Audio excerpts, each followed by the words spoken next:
차트 역주행이라는 말을 아시나요? 발매된 지 오래되어 잊혀졌던 음악이나 책이 시간이 지나 어느 요인에 의해 다시 인기를 끄는 것을 의미하는 말인데 우리말 사전에도 올라와 있죠. 이건 저도 처음 알았네요. 아웃도어 열풍으로 펼쳐진 SUV 전성시대가 도무지 식을 기미를 보이지 않고 있죠. 이미 SUV는 과거 험로주파 같은 기능적인 접근보다는 하나의 스타일로 인식되고 있고, 오토 캠핑과 차박 등 자동차를 이용한 레저 활동이 보편화되면서 SUV 같은 레저용 차량을 선택하는 비중도 크게 늘었습니다. 작년에는 처음으로 RV 판매량이 세단 판매량을 추월하기도 했죠. 역주행.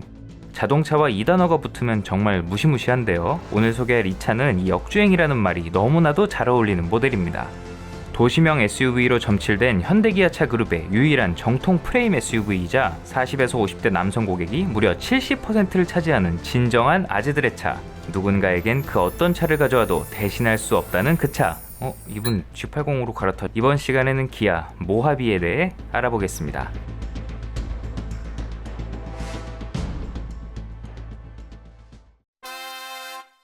지난 제네시스 편에서도 잠깐 언급했듯 현대차와 한 식구가 된 기아차 역시 공격적인 해외 시장 진출을 노렸고, 마찬가지 이유로 저가차 인식을 타파하고 브랜드 밸류를 높일 새로운 고급차가 필요했습니다. 앞서 고급 세단 오피러스를 아만티라는 이름으로 투입했는데 국내에서 역차별 논란이 일어날 정도로 공격적인 가격을 매겼고, 초기에는 그럭저럭 괜찮은 판매량을 기록했죠. 하지만 이후 짬뽕 디자인에 감흥 없는 상품성, 낮은 내구성이라는 혹평이 쏟아지면서 사실상 실패했습니다.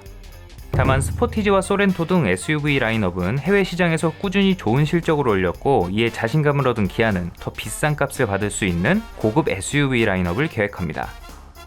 본고장인 미국답게 SUV 인기는 예나 지금이나 상당했고, 픽업 트럭 차체를 이용한 바디온 프레임 방식의 정통 오프로드 SUV들도 꽤나 큰 볼륨을 차지했기 때문에 도전해볼 만했죠. 이렇게 시작된 프로젝트 HM은 철저한 북미 전략형 차종으로 기획됐습니다. 마찬가지로 북미 시장을 노렸던 현대 베라크루즈가 렉서스 RX를 따라 전륜구동과 모노코크 바디를 적용한 본격 도시명 SUV로 노선이 정해지면서 기아차는 이와 차별화된 후륜구동 정통 SUV로 방향을 잡았죠. 이전에 좋은 평가를 받았던 1세대 소렌토의 바디온 프레임, 후륜구동 방식을 채택하고 대배기량 가솔린 엔진을 무기로 내세웠습니다. 수많은 주요 부품을 공유하며 외관만 다른 형제차에 가까웠던 다른 모델들과는 달리 베라크루즈와는 개발과 차체 설계, 구동 방식까지 다른 완전 별개의 차량이었죠. 여기서 두 방식의 차이에 대해 이해할 필요가 있는데요. 모하비가 채택한 바디온 프레임 방식, 이하 프레임 바디는 자동차 이전에 가마나 마차를 만들 때부터 적용된 구조로 견고한 프레임 뼈대 위에 구동장치와 외형 구조물을 얻는 형태입니다. 모노코크와 달리 차량 바닥에 위치한 뼈대, 즉 프레임이 거의 모든 하중과 충격을 받아내죠. 견고한 뼈대를 기반으로 만들어지는 만큼 차량의 무거운 하중과 충격에 대한 내구성이 뛰어나다는 장점이 있습니다. 프레임과 외형이 분리되어 있기 때문에 차량이 전후좌우로 심하게 뒤틀리는 오프로드용 SUV나 무거운 하중을 견뎌야 하는 트럭, 버스에도 많이 사용되는 구조죠. 또 외형이 차체 강성에 큰 영향을 미치지 않기 때문에 다양한 파생 모델을 내놓기에도 용이합니다. 하지만 이런 강력한 강성을 만들어내기 위해서는 당연하게도 더욱 두꺼운 강철을 사용해야겠죠. 이는 곧 원가의 상승, 높은 가격으로 이어지고 무게가 늘어나면서 연비와 주행 성능도 함께 나빠집니다. 또 노면의 충격을 분산해내기에도 불리해 작은 요철에도 프레임 전체가 요동치고, 이는 곧 안 좋은 승차감으로 직결되죠. 반면 현재 세단을 비롯한 대부분의 승용차가 채택하는 모노코크 방식은 히라보로 하나를 뜻하는 모노와 껍데기를 의미하는 불어, 코크가 합쳐진 이름답게 차량의 바닥부터 지붕까지 하나의 구조물로 이루어진 일체형 차체를 뜻합니다. 즉 차체 전체가 차량에 가해지는 하중과 충격을 받아내는 구조예요. 모노코크는 차량 하부에 별도의 강철 뼈대를 넣을 필요가 없기 때문에 무게를 크게 줄일 수 있는 게 장점입니다. 프레임 방식과 달리 차체와 뼈대의 구분이 없기 때문에 생산이 용이하고, 이로 인해 많은 비용을 절감할 수 있죠. 다만 차체 강성을 확보하기 어렵고 차체 전체가 충격을 흡수하기 때문에 쉽게 찌그러지거나 휘어질 수 있다는 단점이 있습니다. 차가 제 기능을 못하거나 수리비가 상당히 비싸지는 경우가 있는 것이죠. 최근에는 설계 기술과 생산 공법의 발달로 높은 강성을 확보할 수 있게 되면서 험로를 누빌 일이 적은 도시명 SUV에도 주로 쓰이고 있고, 모노코크와 프레임 바디의 장점을 결합한 유니바디가 개발되어 오프로더를 지향하는 차종에도 일부 쓰이고 있습니다. 이처럼 두 방식은 비교적 명확한 장단점을 가지고 있습니다. 이 특성을 이해하면 모하비를 알아가는 데 도움이 되겠죠?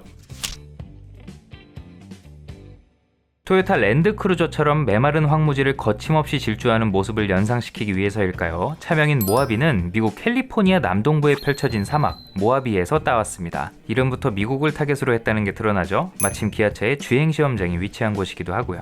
정작 북미 수출형 모델은 보레고라는 이름으로 출시됐다는 게 좀 아이러니긴 하지만요. 기억하는 분들도 계시겠지만 모하비라는 차명이 결정되기 전에는 다른 이름으로 불렸습니다. 바로 오펜바흐였는데요.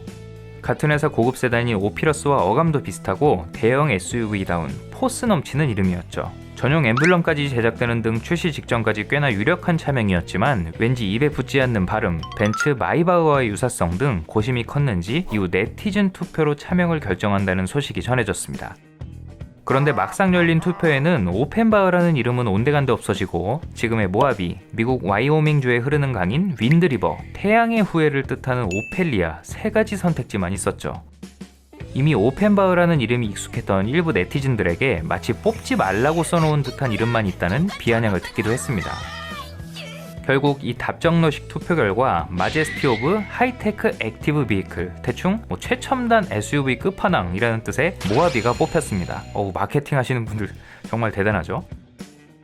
지금은 현대차의 수장이 된 정의선 부회장이 기아차 사장으로 재직하던 시절 자신있게 밀어붙인 프로젝트이자 출시 당시 직접 몰고 다녔을 만큼 애정을 듬뿍 쏟은 모델로도 알려져 있죠.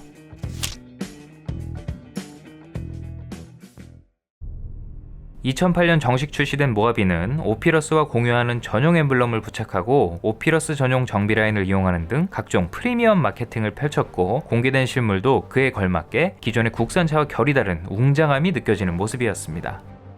2006년 폭스바겐 출신 디자이너 피터 슈라이어를 디자인 총괄로 영입하면서 당시 기아차가 내세운 직선의 단순미가 한눈에 와닿았죠. 앞서 부드러운 유선형 디자인을 채택해 여심을 공략했던 베라크루즈와 쌍용 렉스턴2에 비해 힘있는 선과 면이 돋보이는 디자인은 거대한 덩치를 더욱 돋보이게 했고 정통 SUV 타이틀에 걸맞는 터프함이 느껴져 많은 아버지들의 본성을 자극했죠. 높은 지상고와 투턴 범퍼, 하단에 넉넉하게 둘러진 플라스틱 가니쉬로 어떤 길도 거침없이 달려줄 것 같은 든든함을 줬고 B필러와 C필러를 차체와 동일한 컬러로 마무리한 점은 차를 더 견고해 보이게 만드는 디테일이었습니다. 여기에 크롬 장식과 대구경 크롬 휠을 더해 고급감까지 챙겼죠. LED 테일램프로 꾸민 뒷모습은 치켜 올라간 엉덩이 때문인지 앞모습에 비해 웅장함이 좀 떨어지는 인상이었습니다. 특히 베라크루즈와 같은 엔진을 쓰면서도 듀얼 머플러는 적용되지 않아 아쉬워하는 분들이 많았어요. 피터 슈라이어의 손을 거친 모델로 알고 계신 분들이 많지만 2005년 공개된 KCD2 메사 컨셉트의 디자인 특징을 그대로 따랐고 지금의 디자인이 이미 다 완성된 이후 입사했기 때문에 사실 이분의 영향은 거의 없었다고 하죠. 그냥 맛있게 먹기만 하면 되는 거거든요. 또 모하비라는 동명의 픽업트럭 컨셉트카가 있긴 했지만 이름 빼고 연관성은 딱히 없습니다. 나중에 출시된 쉐보레 MPV 올란도와 디자인이 유사해 두 차를 헷갈려 하시는 분들이 많은데 이 이야기는 올란도 편을 참고하시면 되겠습니다. 실내 역시 화려함보다는 직선 위주의 단정함이 돋보이는 디자인이었습니다. 특히 밝은 색의 우드그레인과 베이지 가죽 시트로 꾸며진 실내는 외관과는 정반대 포근함이 느껴지기도 했는데 겉으로는 투박하고 거칠어도 정작 속은 넓고 포근한 정말 아버지 같은 느낌의 차였죠. 마치 거실에 앉아있는 듯 널찍한 센터 패시아와 기아차의 브랜드 컬러였던 붉은색 조명, 운전석 메모리 시트, 대화면 DVD 내비게이션, 버튼 시동 스마트키 등 고급차에 걸맞는 다양한 편의 장비들을 적용했습니다. 여기에 10개 스피커의 JBL 오디오를 중간 트림부터 기본 적용하고 내비게이션 선택 시 무려 17개 스피커에 5.1 채널 JBL 프리미엄 사운드 시스템을 적용해 음악 감상에 즐거움을 더했죠. 옵션 가격은 전혀 즐겁지 않은 게 문제였지만요. 3열까지 갖춘 뒷좌석은 넉넉한 공간과 별도로 온도 조절이 가능한 공조장치, 열선 시트, 미니밴에서나 보던 루프 모니터와 무선 헤드셋을 제공해 플래그십 SUV다운 승객 편의성을 갖췄습니다. 2열은 등받이를 큰 폭으로 조절할 수 있었고 슬라이딩 방식을 적용해 3열 승객과 공간을 나눠 쓸 수 있는 것도 장점이었죠. 물론 3열은 어른들이 타기엔 불편했지만 체구가 작은 어린아이들에게는 무리 없는 공간을 제공했습니다. 거대한 덩치에서 짐작되듯 SUV의 덕목 중 하나로 꼽을 수 있는 적재 공간도 훌륭했습니다. 특히 2열을 접으면 약간의 경사가 지긴 했지만 풀플랫에 가까운 드넓은 공간이 펼쳐졌고 패밀리카와 업무용 차량의 구분이 없는 현장직 소비자, 캠핑과 낚시 등 아웃도어 라이프를 즐기는 많은 아버지들에게 좋은 반응을 얻었죠. 다만 테일게이트는 5천만 원에 가까운 차급에 어울리지 않게 손으로 여닫아야 했는데 가뜩이나 차체도 높은 데다가 출시 때부터 전동 테일게이트를 적용했던 베라크루즈와 비교되며 많은 지적을 받았습니다. 심지어 이후 아래급인 소렌토와 스포티지마저 전동 트렁크를 달고 나온 시점까지도 모하비는 여전히 손으로 닫아야만 했죠. 결국 애프터마켓 장인들의 손을 빌려야 했습니다.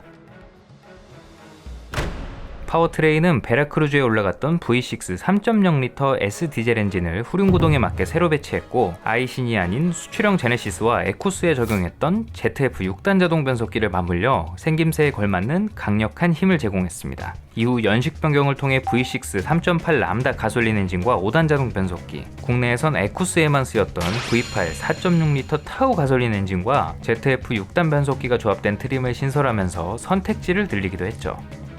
특히 저조한 판매량이었지만 상징성이 컸던 모하비 V8 모델은 어마어마한 출력과 함께 모하비라는 차가 주는 위압감까지 더해지면서 조선의 G바겐으로 불리기도 했습니다.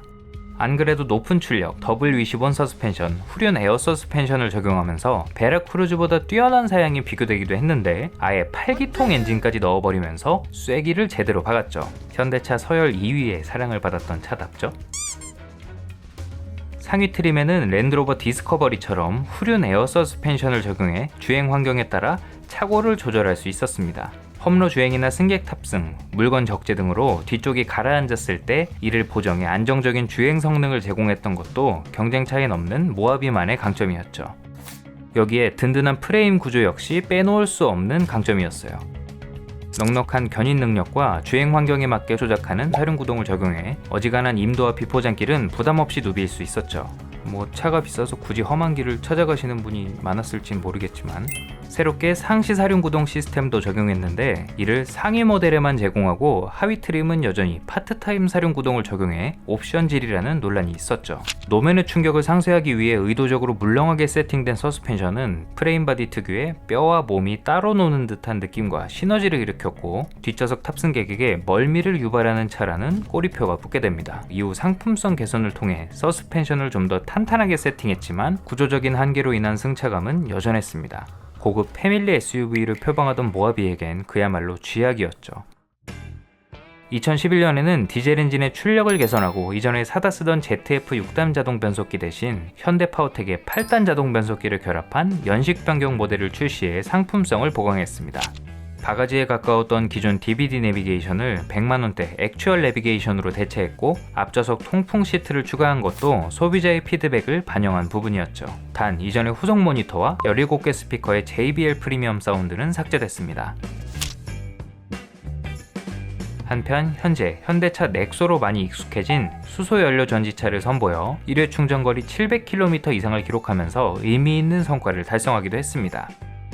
순수 전기차처럼 차체 바닥에 넓은 면적의 배터리팩을 깔 필요가 없기 때문에 수소 파워트레인을 적용하는데 무리는 없었지만 대당 2억에 달하는 높은 가격으로 판매에 어려움이 예상되고 프레임바디의 육중한 몸무게로 효율도 불리했기 때문에 정식 출시로 이어지지는 못한 것으로 알려져 있죠. 기아차는 출시 초 1년에 18,000대를 판매하겠다며 자신감을 내비쳤지만 출시 연도가 하필 2008년, 이번에도 어김없는 세계 금융위기 여파로 인해 목표치를 훨씬 밑도는 판매량을 기록했습니다. 비록 목표에는 못 미쳤지만 모하비의 가격이 오피러스와 상당 부분 겹칠 만큼 비쌌다는 점을 감안하면 그래도 선방했네요. 저 2008년 금융위기의 다른 이름, 네, 미국발 금융위기죠. 야심차게 준비했던 북미 전략도 출시 첫 해 1만 대 넘게 판매되면서 순항하는 듯 했으나 마찬가지 이유로 판매량이 줄어 얼마 안가 단종되고 말았습니다. 소비 심리가 위축되면서 큰 차체, 대배기량, 비싼 가격 3박자가 어우러지기도 했고 무엇보다 긴급 상황 회피 성능 실험, 일명 무스 테스트에서 낙제점을 받은 것이 가장 큰 악재로 작용했죠. 다만 그 아쉬움은 안방에서 달래줬습니다. 하락세를 걷던 판매량은 경기가 차츰 회복되어 가고 캠핑과 아웃도어 열풍이 크게 불면서 덩달아 높아진 SUV 인기에 그야말로 역주행했습니다. 유행을 타지 않는 심플한 디자인과 도시명 SUV에서는 기대하기 힘든 견인 성능, 무엇보다 수입차에서만 경험할 수 있었던 강력한 6기통 디젤 엔진의 매력이 작용했죠. 또 경쟁 모델이었던 렉스턴이 갈수록 체급을 낮춰 염가 마케팅을 하면서 소렌토와 경쟁을 하는 바람에 무쏘와 초기형 렉스턴을 타던 소비자들이 이후 차종으로 모하비를 선택하는 등 의외의 이득을 본 것도 무시할 수 없었죠.